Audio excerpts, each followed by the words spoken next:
What's good, YouTube? It's Boy Squid back in another video. Today I want to talk to you guys about mind games in Yu-Gi-Oh! This is a really big deal, especially in the higher levels of Yu-Gi-Oh! When you're playing against very good players. Most people know what they're doing.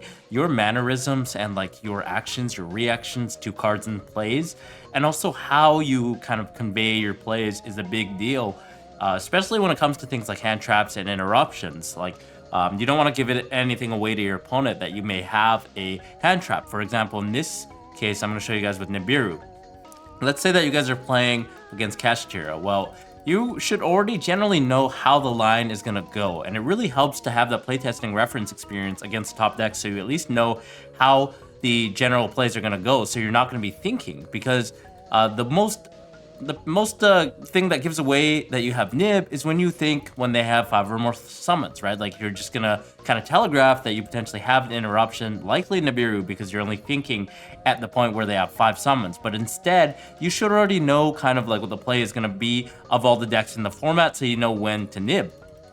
So for example, in the traditional opening board for the Kashtira, they can do a couple of things. They can either do the standard board, the Shangri-La, and then the A-Rise Heart over the Rise Heart here, and then have only 1 material on Rise Heart, or potentially 2 if they have something to follow up. And then in the standby phase, special summon a Fenrir, so they have Unicorn and Fenrir. Or the other play is they go for the 3 material A-Rise Heart, where they go with the second Shangri-La to overlay on top of. So you guys should generally have that in mind. You should not be thinking at any point in this, especially on turn 1 until they're ending main phase, because you know there's not going to be any Omni Gates in Kashtira, right?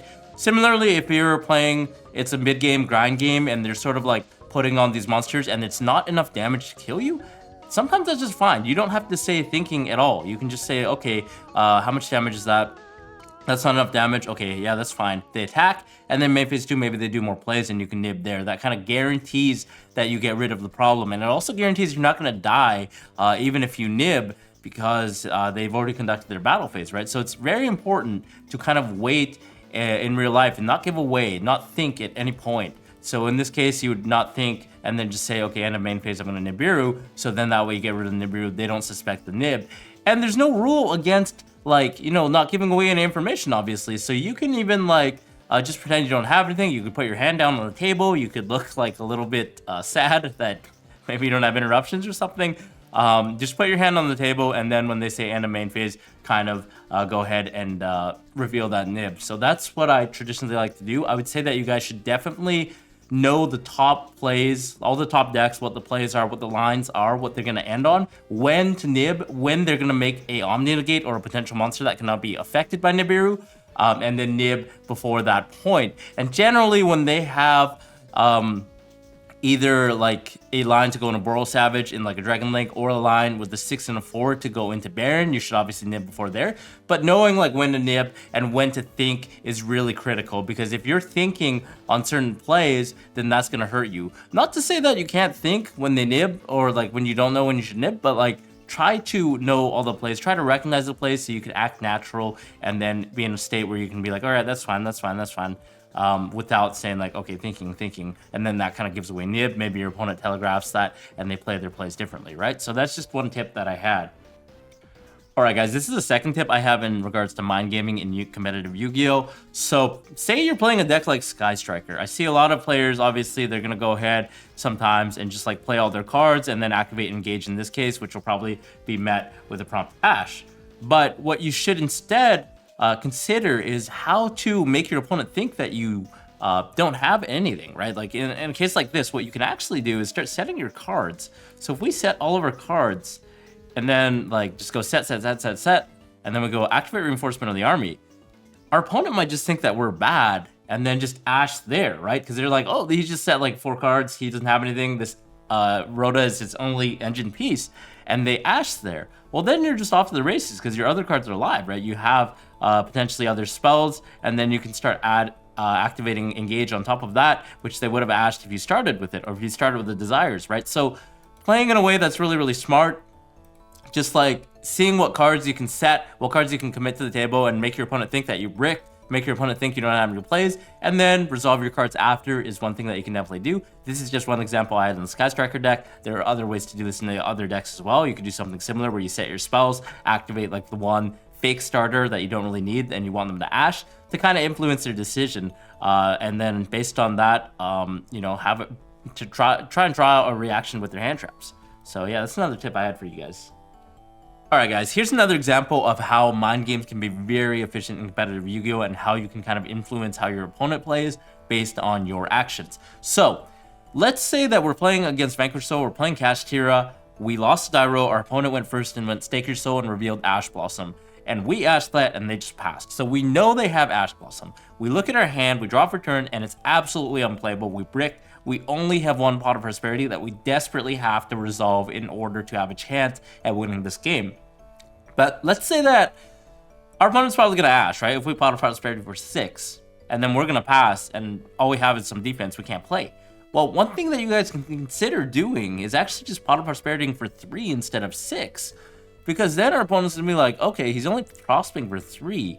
Maybe he just doesn't need that pot to resolve. Maybe he's got other starters. He just wants to dig for 3 for whatever reason. So maybe Ash is not a very high impact card. Maybe I'll just hold the Ash for his follow-up like Castielsis or something. So then this might actually resolve, which allows us to potentially draw into our engine, right? So in this case, we get to Unicorn, which is fine if they Ash. It doesn't matter, but we got a monster on board, which is way better than just getting the pot Ash and passing, right? Like, even if they Ash the Teosis that we add off this, we still have a monster that we can follow up with Birth if they get rid of on the potential turn. We still have an interruption in the form of Kashtira Unicorn's effect to rip their extra deck. And on top of everything, we have a monster on board, which is very, very crucial. If they can't clear it on the following turn, we're going to be able to search into our engine again, right?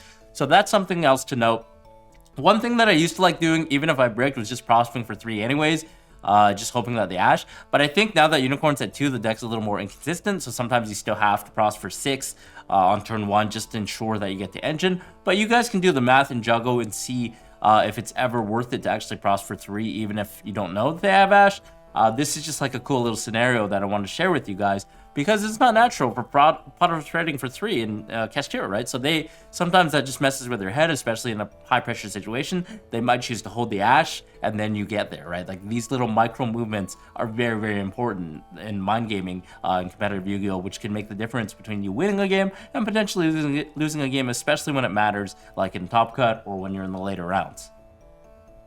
Alright guys, here's another tip that I have for you, especially for branded players. When you're playing against a Dragon Link in particular, this is kind of like a cool little mind game that you can do. Let's say that you're playing, obviously, Alvalenitus, because this card allows you to contact fuse when you have Fallen Valbaz with all of their Dragon monsters, which is an easy way to wipe their board. For example, if your opponent happens to have Hieratic Seal and Borreload Savage Dragon, which is like a standard, potentially mid-end board, and let's say that we drew our hand, but we don't have Fallen Valbaz. Well, there's actually some cool things that you can do if your opponent is competent. You have to kind of engage your opponent and determine whether they're like an advanced player or a beginner player. If they're an advanced player, they probably know that you can contact fuse with Fallen Valbaz face down, especially if you did it earlier in game 1 or game 2, for example, so they kind of have that reference experience and they know that Fallen Valbaz is a huge threat to their board. Well, the nice thing is that you can actually contact fuse face down, obviously, when you set a monster, right? So if they're advanced enough to know that, or that you've already done that earlier in the game, one thing you could even do is set another monster and bluff the Fallen Valbaz. So in this case, if I go and set the Ash Blossom and my opponent only has like these cards on their board, then they're really threatened by it. I could just contact fuse with both of their monsters, go into Alvalenitus, they don't get the trigger off CO either, and we can just start attacking and basically win the game, right? Well, one thing they might actually do is when they see you set that monster, they might actually use the effect of Hieratic Seal to bounce your set so you can't contact fuse, and it could just happen to be another monster. In this case, if it's Ash, I can just trigger the Ash that I set, and you know, we're already in there, because then we can continue on with the rest of our plays. We baited out the Hieratic Seal. They've only have one negate, which we can pretty easily bait out with the rest of our hand, and it kind of like got rid of one disruption with a card that basically wasn't a 1-for-1 trade, that was just like another non-engine card, right? So this kind of like gives you another piece of disruption that you use to break one of their negates, one of their interruptions, which could be the life or death when playing a game, allowing you to push through the rest of your hand, right? So like in this case, we get to push through either the thrust or the branded opening, assuming that they don't negate and we go to branded fusion, the negate, then we still have the thrust to potentially add another card and then set the fusion duplication, we can play, right? Whereas if they had the seal, they had another disruption, which they could have bounced potentially one of our cards. Like maybe with this hand we would have won, but you know, in other hands, potentially that bounce would have mattered and been the difference between you having a better end board and a not an end board. So like kind of that mind game where you're threatening the Fallen Valbaz, in this case, just setting a random monster and seeming really confident. You got to act very confident about it. You go set a monster, you have a response, anything on the closed game state when I set a monster, your opponent might go thinking, and then they might weigh the options and be like, okay, I have to bounce that. And then that just gives you another interruption from a card that you wouldn't have normally had. So guys, think creatively. I challenge you to just think very creatively on how you can play into cards based on like the existing cards, like based on cards that are threats to your opponent, and how you can use private knowledge to kind of create a weird board state where they have to assume that you're setting that card, or like assume that you have that card in your possession, and they have to act on it in order to prevent that card from advancing your board state and potentially blowing them out. So yeah, that's about all I had for this video.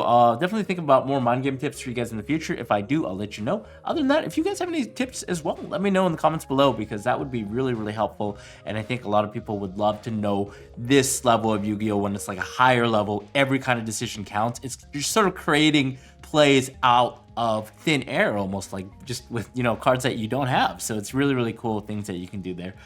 Yeah, but I'll see you guys in the next one. Bye-bye.